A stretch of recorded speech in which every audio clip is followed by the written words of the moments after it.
Chemotherapy के बारे में आज हम लोग चर्चा करेंगे। लाइव दिखा रहे हैं कि ये जो ट्यूमर की जो दवाइयाँ होती हैं जो कैंसर सेल्स पर काम करती हैं, उसके लिए हम लोग कीमोथेरेपी और टारगेटेड थेरेपी या इम्यूनोथेरेपी, ये तीनों चीज़ अलग अलग है। कीमोथेरेपी क्या होता है, नॉर्मल सेल्स पर भी काम करता है, कैंसर सेल्स पर भी काम करता है।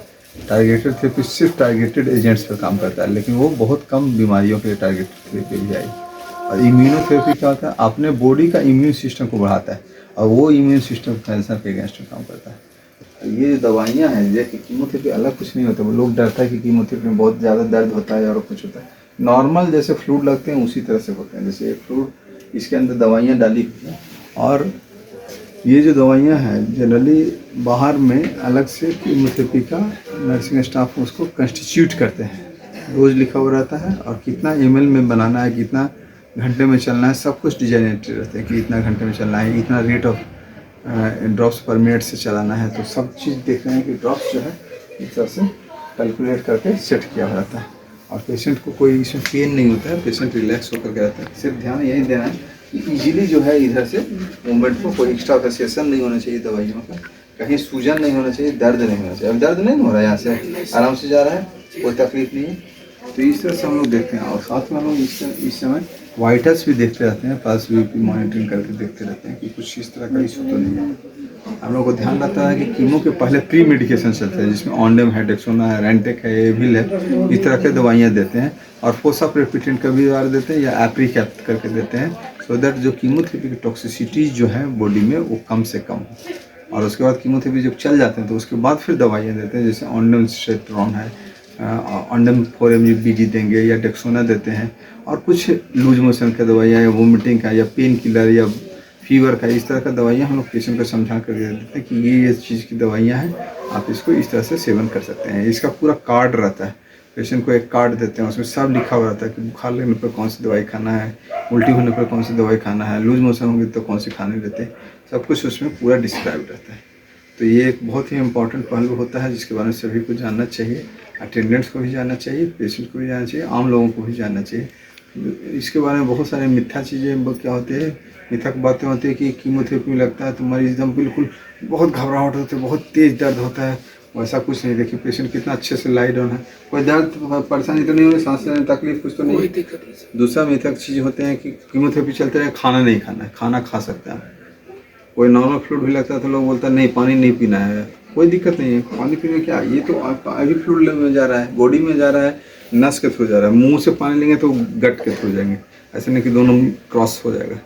तो ऐसा कुछ भी नहीं है। दूसरा है कीमोथेरेपी करने के बाद मरीज को बहुत सारे बाल गिर जाते हैं, बहुत तकलीफ होता है, ऐसा कुछ नहीं है। बहुत सारी दवाइयों के चलने पर बाल नहीं भी गिरता है और बाल गिर भी जाते हैं तो कीमो ख़त्म होने के बाद बहुत अच्छा बाल आता है। तो उससे ये एक्सक्यूज नहीं बनता कि नहीं कीमो लेना है।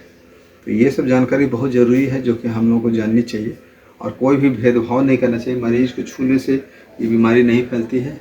हर परिवार वाले लोग जनरली इनसे दूर कर रहते हैं कि नहीं कीमो चल रहा है, मरीज से दूरी रखो और साथ में नहीं रह सकते हैं, साथ में बैठ नहीं सकते हैं, खाना नहीं खा सकते हैं। ये छुआछूत की बीमारी नहीं है।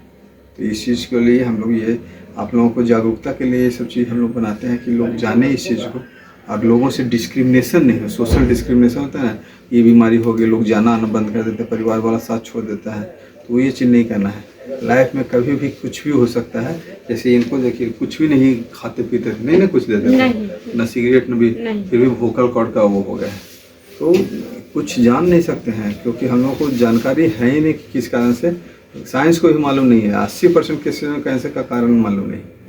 तो और कुछ 30% 40% केसेज में पता भी रहता है कैंसर, जैसे मुंह का कैंसर है तो मोस्टली पता रहता है कि इस कारण से तम्बाकू गुटखा सिगरेट वगैरह से होते हैं, लेकिन बहुत सारे केस में तो मालूम ही नहीं। तो हम लोगों को यही है कि कीमोथेरेपी लीजिए, यदि डॉक्टर ने एडवाइस किया है उससे डरने की जरूरत नहीं है। डॉक्टर जो बोलते हैं वो आपको भलाई के लिए बोलते हैं। कोई बोलता है ऑपरेशन नहीं करवाना है, चाकू लग जाएगा बीमारी बढ़ जाएगी, कोई ये सब मिथ्या बातें हैं। चाकू लगने से बीमारी ठीक होती है। आप ऑपरेशन अच्छे से हो गया तो मरीज ठीक हो गया। 85% जो सॉलिड ट्यूमर्स का बीमारी है उसमें सर्जरी का रोल है। तो ये सब चीज़ों के लिए आपको अच्छे डॉक्टर से मिलने की ज़रूरत है। हम लोग अभी पटना कैंसर सेंटर में खड़े हैं जो कि बेली रोड आकाशवाणी रोड के पास है और यहाँ आयुष्मान भारत से ही हम लोग लगभग सारा चीज़ें ही कर रहे हैं। जैसे कि कीमोथेरेपी चलाना है, जैसे इनका कीमोथेरेपी जो चल रहा है इनका आयुष्मान भारत से हम लोग किए हैं। वार्ड में रहना, सर्जरी करना, सारे चीज़ों के लिए हम लोग आयुष्मान भारत से पैनल हैं और यहाँ पर सारी सुविधाएं हैं, कोई दिक्कत नहीं। 24/7 हमारे नर्सिंग स्टाफ हैं, ड्यूटी डॉक्टर हैं, जो कि आप देख सकते हैं बहुत अच्छे टीम के रूप में काम कर रहे हैं।